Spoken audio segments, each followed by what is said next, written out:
پیسہ کمانے میں بھی اگر آپ کو صحیح گائیڈنس نہ ملے تجربے کی بھینٹ چڑھ جاؤ گے، کیونکہ میں ایک دفعہ تجربے کی بھینٹ چڑھ چکا ہوں. اب میں لوگوں کو کہہ رہا ہوں، لوگوں کی کھوپڑی شریف میں بات نہیں آ رہی. ہر آئے دن میرے پاس کوئی بچہ روتا ہوا آتا ہے، لڑکا، مفتی صاحب میں 10 کروڑ گنوا بیٹھا ہوں، میں 5 کروڑ گنوا بیٹھا ہوں، ابا نے گھر سے نکال دیا ہے، ٹھکائیاں لگ رہی ہیں، کوئی خودکشی کی طرف جا رہا ہے، کوئی کیا کر رہا ہے. کیوں بھائی؟ میں نے پیسہ دیا تھا، کسی ٹریول ایجنٹ کو دے دیا، کسی کاروبار میں لگا دیا. وہ اتنے نیک آدمی تھے، اتنی بڑی ان کی داڑھی تھی، بغلیں بھی میرا خیال ہے چیک کی ہوں گی اس نے. یہی رہ گیا بس، اور کیا ہے. ہر چیز سنت کے مطابق. میں ایسا کہتا ہوں کہ تو یہ بغلیں بھی چیک کر لیتا نا، جب داڑھی دیکھ لی تو نے، تو ہو سکتا ہے وہ بڑی بھی ہوں اور سنت کے خلاف چل رہی ہوں. تو تمہیں دین کا پتہ پیسوں کے معاملات کے بغیر چلتا کیسے ہے؟ کیا چور لوگ داڑھی نہیں رکھ لیتے؟ میں نہیں کہہ رہا داڑھی والے چور ہوتے ہیں، لیکن چور کو داڑھی بڑھانے میں کتنا ٹائم لگتا ہے.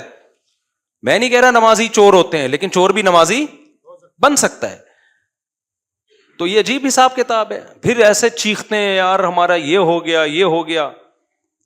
تو میں کہتا ہوں آپ نے میرے بیان نہیں سنے.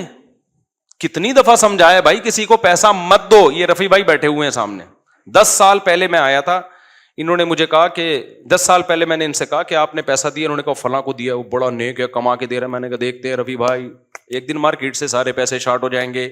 10 سال اس بندے نے کما کے دیا ان کو. یہ کہتے تھے دیکھو مفتی صاحب کچھ صحیح لوگ بھی ہوتے ہیں. اس کے بعد 10 سال کے بعد رفیع بھائی کا پروگرام بڑھ گیا. اب کبھی ایس ایچ او کے پاس جا رہے ہیں، کبھی رینجرز کے، وہ بندہ بھی گھوم رہا ہے، اس بندے کے پاس قومی ترانے ہیں. جب بھی جائے گا بھائی یہ ہو گیا، اچھا یہ ہو گیا، وہ قومی ترانے پڑھنا شروع کر دے گا. آج چائنا کا ترانہ پڑھا اس نے، کل پاکستان کا ترانہ، اب اگلی ملاقات میں جاپان کا قومی ترانہ پیش کرے گا ان کے سامنے. پورے لگے بندے الفاظ ہوتے ہیں، کچھ بھی نہیں کر سکتے آپ اگلے کا. یہ بھی نہیں پتا چلے گا کہ فراڈ کر رہا ہے یا حقیقت میں نقصان ہوا ہے. کچھ بھی نہیں کر سکتے بھائی. اس لیے بزرگوں نے کہا ہے جو پیسہ تمہاری جیب میں ہے بس وہی تمہارا ہے. اپنے بچوں کو روکو خدا کے لیے اس عمل سے. کرپٹو کرنسی پہ نا ہمیں بہت اکسایا گیا، مجھے تو بہت اکسایا گیا کہ کرپٹو کرنسی کے فضائل سناؤ تاکہ مسلمان تجارت میں آگے بڑھے. ہم نے کہا نہیں بھائی اس میں ہمیں کنفیوژن ہے. نہیں یہ مفتی لوگ اصل میں دیر سے فتویٰ دیتے ہیں. اتنے تانے دیے ہمیں. اصل میں یہ خود نہیں ہے نا، خود کا بزنس نہیں ہے نا کرپٹو کرنسی کا، اس لیے فتویٰ نہیں دے رہے. ہمیں بہت کہا گیا کہ اس پہ فتویٰ دو تاکہ مسلمان قوم اس کو جھونک دو کرپٹو کرنسی میں. ہم نے کہا بھائی ہمیں اطمینان نہیں ہے. ہم نے یہ نہیں کہا حرام ہے، ہم نے کہا بھائی جب تک 100% اطمینان نہیں ہوگا ہم اس بارے میں زبان. پھر لوگ کہتے ہیں ابے پہلے لاؤڈ اسپیکر کو حرام کہتے تھے، پھر لاؤڈ اسپیکر حلال کر دیا، پہلے ویڈیو نہیں بناتے تھے، پھر ویڈیو دیکھنا کل سارے کرپٹو کرنسی میں آ جائیں گے. میں نے کہا کسی سے پہلی بات تو یہ کہ لاؤڈ اسپیکر کو حرام علماء نے جو کہا تھا وہ اس بیس پہ نہیں کہا تھا کہ لاؤڈ اسپیکر بذات خود حرام ہے. جو لاؤڈ اسپیکر کے جو ماہرین ہیں نا وہی ایکسپلین ہی نہیں صحیح کہہ پا رہے تھے علماء کے سامنے. وہ کہتے تھے یہ وہ آواز نہیں ہے بلکہ یہ الگ سے ریکارڈنگ آواز ہے، اس لیے علماء نے کہا ناجائز ہے. جب ان کی رائے تبدیل ہو گئی، انہوں نے کہا یہ وہی آواز ہے جو آپ کی آواز ہے جس کو اسپیکر بڑھا کے پیش کر دیتا ہے. تو علماء نے کہا ٹھیک ہے اس میں کیا خرابی ہے. تو ماہرین ہی کسی ایک رائے پہ جمع نہیں ہو رہے تھے، اس بیس پہ فتویٰ دیا تھا. ہاں ویڈیو سی ڈی کو علماء حرام اس لیے کہتے رہتے کہ اس وقت اس کے پازیٹو کام نہ ہونے کے برابر تھے، سارا نیگیٹو تھا. تو اس لیے تصویر والے پہلو کو علماء نے ترجیح دی تھی. جب علماء نے دیکھا کہ بھائی اب اس کے پازیٹو کام بھی بہت زیادہ ہو گئے ہیں تو فوراً رائے کو چینج کیا. یہ تو علماء کی خوبی ہے کہ اسی پرانی رائے پہ اڑے نہیں رہے.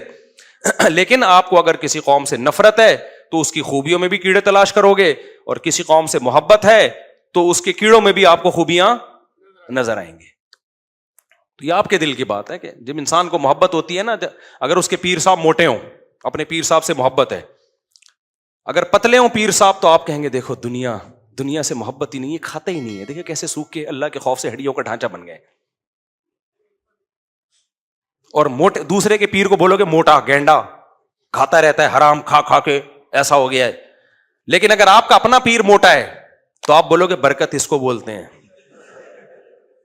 یہ ہے برکت. 2 نوالے کھاتے ہیں لگتا پورے جسم کو ہے جا کے. تو انسان بہت ساری چیزیں نا عقیدت میں اندھا بھی ہوتا ہے اور نفرت میں بھی اندھا ہوتا ہے. بعض دفعہ جب کسی سے عقیدت ہے تو ہر سیدھی چیز الٹی نظر آ رہی ہے، اور عقیدت نہیں ہے تو ہر عقیدت ہے تو ہر الٹی چیز بھی سیدھی. سیاسی لوگوں میں تو دیکھ لو آپ، سیاسی جماعتوں میں تو آپ دیکھ لو، اپنا لیڈر غلط کام کرے گا قوم کے وسیع تر مفاد میں کر رہی ہے، اور اپنا لیڈر صحیح کرے گا تو وہ تو ویسے ہی صحیح ہے. دوسرے کا لیڈر غلط کرے گا تو غلط ہے، صحیح کرے گا تو بھی غلط ہے. ابے لوگوں کو الو بنانے کے لیے کر رہا ہے. تو یہ تو ہم نے سیاست میں بھی دیکھا ہے بھائی. تو کلمہ ہی نہیں پڑھو بھائی، اس کلمہ صرف ہم نے محمد صلی اللہ علیہ وسلم کا پڑھا ہے، باقی کسی کا نہیں پڑھا ہم نے. تو جو صحیح کام کرے گا صحیح ہے، غلط کرے گا غلط. ہمارا باپ کا تھوڑی ہے بھائی وہ. تو اتنا ڈپریشن میں جاتے ہیں، پھر وہ اس کو سیاسی لوگ قتل کر رہا ہے، اس کو قتل کر رہی ہے. سیاسی لیڈر جو ہے نا، یہ بات ذہن میں رکھو، کوئی بھی ہو، کائنم من کان، یہ آپس میں ایک دوسرے سے اتنی نفرت نہیں کرتے جتنی اپنی عوام کو ایک دوسرے سے لڑاتے ہیں. یہ ذہن میں، کسی بھی جماعت کا ہو. اور جب آج آپ جس لیڈر کی وجہ سے کسی دوسرے کو گالیاں دے رہے ہو اور اس کی وجہ سے اس کو گالیاں دے رہے ہو، یہ ذہن میں رکھنا کل ان کا مفاد ہوگا نا، یہ ایک دوسرے کے ساتھ بیٹھ کے جھوٹی چائے پی رہے ہوں گے. ہم نے ماضی میں یہ بہت دیکھا ہے. یہ جو کہہ رہے ہیں نا یہ اکیلا ہے، اکیلا کوئی نہیں ہے. ابھی اکیلا ہے، اس کو ضرورت نہیں ہے، کل ضرورت ہوگی تو اکیلا نہیں رہے گا، اور رہنا بھی نہیں چاہیے. سیاست اسی کا تو نام ہے. تو یہ ان کی پالیسیاں چینج ہوں گی. آپ کیوں لڑ رہے ہو بھائی؟ محبت سے رہو یار. پہلے کم ٹینشن ہے، لوگوں کی نیندیں اڑ گئی ہیں اس چکر میں. عقیدت ایک حد سے اپنے ابا اما سے کرو گے نا بہت زیادہ عقیدت، بہت ثواب ملے گا آپ کو، جنت دے دے گا اللہ اس بدلے میں. تو سیاست دانوں سے عقیدت ایک حد تک، اس سے آگے نکلنے کی کوشش، یہ تو نیچرل ہے، اپنے لیڈر سے محبت ہوتی ہے، ہونی چاہیے، لیکن ایک لمٹ، اس سے آگے نکلنے کی کوشش مت کرو. تو اس سے سکون میں رہو گے. ہاں تو میں عرض کر رہا تھا میرے بھائی، کیا وہ چل رہی تھی بات،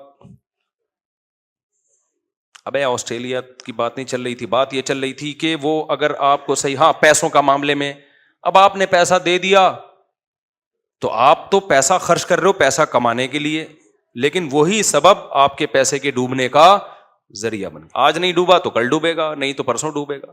پھر بھی عاملوں میں تو سارے ہی غلط ہیں، لیکن پیسے میں پھر بھی کچھ لوگ صحیح ہیں. کچھ واقعی ایسے لوگ ہوتے ہیں، ان کو پیسہ دیا جائے تو وہ ایمانداری سے تجارت کرتے ہیں، وہ آپ کو نقصان نہیں ہیں ایسے لوگ، لیکن بہت کم ہیں. اور ہم جیسے لوگوں کو تو پھر بھی پتا چل سکتا ہے، جو مشہور لوگ ہیں. عامی آدمی کے لیے ان تک پہنچنا بہت زیادہ مشکل کام ہوتا ہے. اس لیے عامی آدمی کے لیے اصول یہی ہے، قطعاً نہ اپنے ماموں کو پیسہ دو، نہ اپنے چاچو کو پیسہ دو، ابا کو بھی نہ دو. ابا کو دینا ہے تو ابا سمجھ کے دے دو، ابا ہے کھا جائے گا، کوئی مسئلہ. تجارت کی نیت سے ابا کو پیسہ دے دیا، گئے. ابا نے بیٹے کو دے دیا، کھا جائے گا. بیوی کو دے دیا، کھا جائے گی. بیوی نے شوہر کو دے دیا تو وہ تو کنفرم کھائے گا. بعض عورتیں اس خوش فہمی اپنے ہسبینڈ کو دے رہی ہوتی ہے. ہسبینڈ کیوں دے گا تمہیں؟ اس کو پتا ہے کہاں جا سکتی ہے. ہسبینڈ نے تو کنفرم کیا کرنا ہے، کھانا ہی. لوگ کہنے حضرت خدیجہ نے پیسہ دیا تھا محمد صلی اللہ علیہ وسلم کو. بھائی وہ حضرت خدیجہ تھیں اور وہ کیا تھے؟ محمد صلی اللہ علیہ وسلم تھے. آپ پیغمبر نہیں ہو، آپ کا مجھے زیادہ پتا ہے اور میرا آپ کو زیادہ پتا ہے. ہم سب اسی زمین کی مخلوق ہے. سمجھتا نہیں ہے نا بات.